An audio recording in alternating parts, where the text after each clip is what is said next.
30 SIP lines हम लोगों ने BSNL की ली है, जो 24 घंटा इस कार्य में लगी रहेंगी और जनता की जो भी शिकायतें हैं किसी भी समय, चाहे वो रात में हो, दिन में हो, किसी भी समय, वो शिफ्ट बना के उसमें हमारे पुलिसकर्मी, पुलिस पदाधिकारी रहेंगे उपलब्ध और उनकी शिकायतों को दर्ज करेंगे। शिकायतों पर तुरंत बिहार में बढ़ती साइबर अपराध को लेकर आर्थिक अपराध इकाई के ADG नैयर हसनैन खान ने साइबर अपराध आरोपियों पर नकेल कसने के लिए 1930 हेल्पलाइन नंबर की व्यवस्था किया है। इस दिवस 2023 के अवसर पर आज का दिन साइबर अपराध की थीम के लिए निर्धारित किया गया है और मैं ये बताना चाहूँगा आप लोगों को कि विगत कुछ सालों में साइबर अपराध की शिकायतों में और घटनाओं में काफ़ी वृद्धि हुई है। ये वृद्धि देश में सभी इलाकों में हुई है और बिहार में भी हुई है। ख़ास तौर से कोविड महामारी के बाद से इसमें काफ़ी शिकायतों में बढ़ोतरी देखी गई है और राज्य के कुछ ज़िले ऐसे हैं जो साइबर हॉटस्पॉट्स के रूप में निकल के सामने आए हैं, जिसमें सर्वाधिक शिकायतें और कांड दर्ज हुए हैं। और ये शुरू में जामताड़ा, जो झारखंड में एक जगह है, उसके मॉड्यूल से प्रभावित थे और अधिकतर शिकायतें जो इसमें आती थीं वो जनरली लोगों के मोबाइल फ़ोन में ATM उनके डिटेल्स कॉपी कर लेना या OTP देकर उसको हैक कर लेना और उसके माध्यम से लोगों की जो जमा राशि होती थी बैंकों में, उसको धोखाधड़ी करके उस पैसे को अवैध निकासी के रूप में कर लेना। उसके अलावा भी कुछ इस तरह के ऐप्स थे जिनका मोबाइल फ़ोन के ज़रिए उसमें ऑनलाइन परचेज़ हो सकती है। ऐसे ऐप्स का भी गलत इस्तेमाल किया जाता था। उनके OTP नंबर्स पर भी हैक करते हुए लोगों को प्रलोभन देकर कभी कभी और कभी कभी झांसा देकर वो डिटेल्स उनसे ऐसे अपराधकर्मी जो थे वो ले लेते थे और उसके ज़रिए उनके नाम पर उनके अकाउंट से पैसा ट्रांसफ़र होता था और वो ऑनलाइन परचेज़ भी कर लेते थे।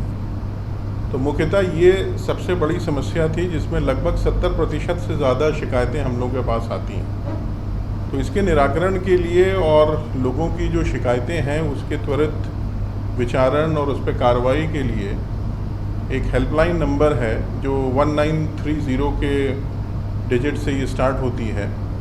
ये व्यवस्था पहले से भी लागू है मगर इसको 26 तारीख से हम लोग रिवैम्प करके पूरी तरह से कारगर करेंगे और ये 24 घंटा कार्यरत रहेगी।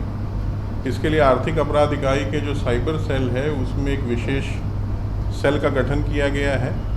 30 SIP लाइन्स हम लोगों ने BSNL की ली है, जो 24 घंटा इस कार्य में लगी रहेंगी और जनता की जो भी शिकायतें हैं किसी भी समय, चाहे वो रात में हो, दिन में हो, किसी भी समय, वो शिफ्ट बना के उसमें हमारे पुलिसकर्मी, पुलिस पदाधिकारी रहेंगे उपलब्ध और उनकी शिकायतों को दर्ज करेंगे। जो 24 घंटे कार्यरत रहेगी, जो जनता शिकायतें दर्ज करेगी, जिसमें 24 घंटा पुलिसकर्मी और पुलिस पदाधिकारी तैनात रहेंगे। इसके लिए 170 पुलिसकर्मियों को प्रशिक्षण दिया गया है, जिसमें से 6 इंस्पेक्टर, 15 सब इंस्पेक्टर समेत 40 महिला सिपाही की तैनाती की गई है। साथ ही आर्थिक अपराध से पीड़ित लोगों के लिए ऑनलाइन फॉर्म भरने में जो कठिनाइयाँ होती थी उस कठिनाई से निजात मिलेगी और इसके लिए ड्यूटी पर तैनात पुलिसकर्मी ऑनलाइन भरेंगे। इससे लोगों का गाड़ी कमाई को बचाने में काफ़ी हद तक सफलता मिल सकती है।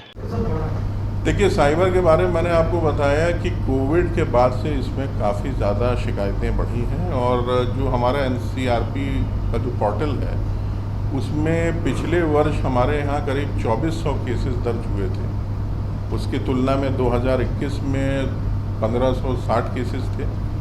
मगर इसमें शिकायतें काफ़ी आती हैं। बहुत से लोग इस तरह के मामलों में जो समय पे हमें बता देते हैं उसमें निराकरण भी होता है, मगर दर्ज कांडों की संख्या में भी वृद्धि हुई है। बिहार का कौन सा जिला हॉटस्पॉट? बिहार के देखिए अभी तक जो मेन हॉटस्पॉट्स हैं वो 5 ज़िले हैं, जिसमें नवादा है, नालंदा है, गया है, शेखपुरा है, पटना है और जमुई।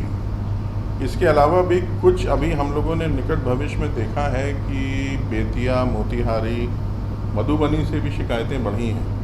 मुजफ्फरपुर से भी 1-2 जगह से शिकायतें आई हैं, तो वो हमारे टारगेट पे हैं।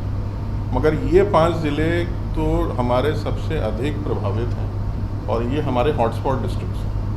सर, अभी तो गोंदिया में जो गैंग पकड़ा गया था, जो रजिस्ट्री के कागज थे, वो किस तरह से काम कर रहा था? देखिए, वो भी साइबर में एक नया हम लोगों को भी बड़ा ये सेंसेशनल मामला था, क्योंकि इन लोगों ने जो रजिस्ट्री के डीड पेपर्स होते हैं इसको प्रोक्योर कर लिया था और उसको वहाँ से दस्तखत और अंगूठे की छाप लेकर उसका इन्होंने एक तरह से क्लोनिंग करने के बाद उनके नाम पर इन्होंने काफ़ी धोखाधड़ी किया और काफ़ी इलीगल ट्रांजैक्शंस किए। तो ये बड़ा चिंता का विषय है। इसमें दो चीज़ पे हम लोग अभी अनुसंधान में देख रहे हैं। देखिए, पहली चीज़ होती है कि किसी के बायोमीट्रिक डिटेल्स को कॉपी करना, फेक करना आसान काम नहीं है, ये बहुत मुश्किल काम है। दूसरा ये है कि साहब उनको ये डिटेल्स आखिर मिले कैसे, सरकारी डॉक्यूमेंट्स की उनके हाथ में कहाँ से ये पहुँचे हैं। तो इसमें कहीं ना कहीं हम लोग को लगता है कि कुछ लोकल एलिमेंट्स का भी इन्वॉल्वमेंट है जो साइबर अपराधियों के साथ थे, और नंबर्स के साथ साथ बैंक की भी इसमें हम लोग उनको भी गाइड कर रहे हैं, उनसे बात भी कर रहे हैं कि बायोमेट्रिक डिटेल्स पर उनको कुछ और सेफगार्ड्स करने की ज़रूरत है। क्योंकि इस तरह के मामले, देखिए मैंने जैसे बताया कि साइबर अपराध एक ऐसा अपराध है जिसकी कोई सीमा नहीं है, जिसका कोई समय नहीं। कोई भी व्यक्ति कहीं से भी बैठकर किसी भी समय अपराध कर सकता है। उसको एक लैपटॉप, एक मोबाइल फ़ोन की ज़रूरत है, डिटेल्स उसके पास हो तो वो कर सकता है। तो ऐसी चुनौती में हम सब लोगों को, यानी जितनी एजेंसीज हैं, उन सब को बहुत सजग होना होगा और अपने सेफगार्ड्स को डे बाय डे इम्प्रूव करना होगा। हमारे चेक्स और बैलेंसेस जो होते हैं, हमारी स्क्रूटनी के जो मेथड्स हैं, उसको रखना होगा और लोगों को भी इसमें अवेयर करना होगा कि लगता है कि कोई व्यक्ति इस प्रकार के वर्गलाने का प्रयास कर रहा है, शांति व्यवस्था भंग करने के लिए विवादित और आपत्तिजनक पोस्ट, पिक्चर्स डाल रहा है, तो उसकी सूचना पुलिस को दी। उसके विरुद्ध कड़ी से कड़ी कार्रवाई होगी और इसमें कार्रवाइयाँ ऑलरेडी 2-3 जगह हम लोगों ने कर ली हैं। और एक चीज़ और इम्पॉर्टेंट है कि साइबर आम जनता के लिए ये सर्विसेज हैं। हमारी आर्थिक अपराध इकाई जो नोडल एजेंसी है, इसमें जनता को अवेयर करने के लिए भी हम लोगों ने, जागरूक करने के लिए भी बहुत व्यापक अभियान चलाया है।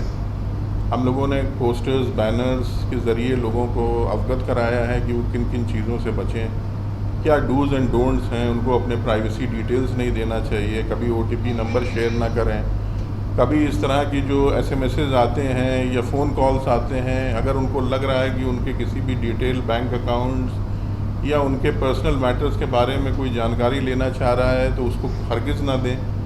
और ऐसे कोई भी सस्पिशियस कॉन्टैक्ट, कम्युनिकेशन के बारे में तुरंत वो हमारे साइबर सेल को फ़ोन कर सकते हैं, हेल्पलाइन नंबर्स का इस्तेमाल कर सकते हैं, नेशनल पोर्टल पर लॉगिन कर सकते हैं, नहीं तो अपने सबसे नज़दीकी थाना को भी खबर कर सकते हैं, जिससे ऐसे व्यक्तियों के ऊपर हम लोग ससमय कार्रवाई करें। और यही मैं आश्वस्त करना चाहूँगा। में शिकायत आती है कि उनका पैसा निकलने वाला है या उसको उन्होंने गलत OTP नंबर देकर हैक होने की संभावना है, तो कंसर्न्ड बैंक से हम लोग बात करके ऐसे सस्पेक्टेड बैंक अकाउंट्स को फ्रीज़ कराएंगे और कोशिश की जाएगी कि उनका पैसे को जल्द से जल्द हम लोग वापस करवाएं। इसके लिए हम लोगों ने करीब 171 पुलिसकर्मियों को विशेष रूप से प्रशिक्षण दिया है। उनका प्रशिक्षण चल रहा है, वो 1-2 दिन में ख़त्म हो जाएगा। और ये सारे पुलिस पदाधिकारी, जिसमें 6 इंस्पेक्टर्स हैं, 15 सब इंस्पेक्टर्स हैं और 150 के आसपास कांस्टेबल्स हैं, जिसमें लगभग 40% महिला सिपाही हैं, ये इस 1930 हेल्पलाइन नंबर पे 24 घंटा कार्यरत रहेंगे और जनता की शिकायतों पे कार्रवाई होगी। इसके अलावा मैं एक चीज़ और भी आपके माध्यम से कहना चाहूँगा कि जनरली 1930 पर जब जनता अपनी शिकायत दर्ज कराना चाहती है तो उसमें एक national cyber crime reporting portal खुलता है और उसमें 2 तरह के फॉर्म्स होते हैं। एक फॉर्म को भरना पड़ता है जनता को या जो पीड़ित है उसको, और दूसरा फॉर्म पुलिस की तरफ से भरा जाता है। तो ये भी हम लोगों ने अपने एक्सपीरियंस से देखा है कि बहुत से लोग सुदूर इलाके के होते हैं, गांव के होते हैं, बुज़ुर्ग होते हैं, महिलाएं होती हैं, जिनको ये ई-फॉर्म भरने में काफ़ी कठिनाई होती है। ऐसे ये फॉर्म बड़ा ही कंज्यूमर फ्रेंडली है और आपके मोबाइल पर भी आप अगर इसको डाउनलोड करेंगे तो तुरंत भरा जा सकता है। तो 1930 की जो हम लोगों ने हेल्पलाइन रखी है, इसमें इसका भी ख्याल रखा है कि अगर किसी भी पीड़ित को इस फॉर्म को भरने में कठिनाई है तो उनके लिए हमारे पुलिसकर्मी उनकी तरफ से वो फॉर्म भरेंगे और फॉर्म भरने के बाद उसको वो जमा कर देंगे ऑनलाइन, उस पर वो ट्रांसफ़र हो जाएगा। और जो दूसरा फॉर्म है वो पुलिस वाले की तरफ से भरा जाता है जो बैंक को जाता है। या मान लीजिए अगर कोई शिकायत आती है जिसमें चाइल्ड पोर्नोग्राफी की बात है रेप या गैंग रेप की बात है तो उस पर भी कंसर्न थाने में केस करके या जो भी कार्रवाई उसमें त्वरित होती है वो कार्रवाई पुलिस के स्तर से की जाएगी।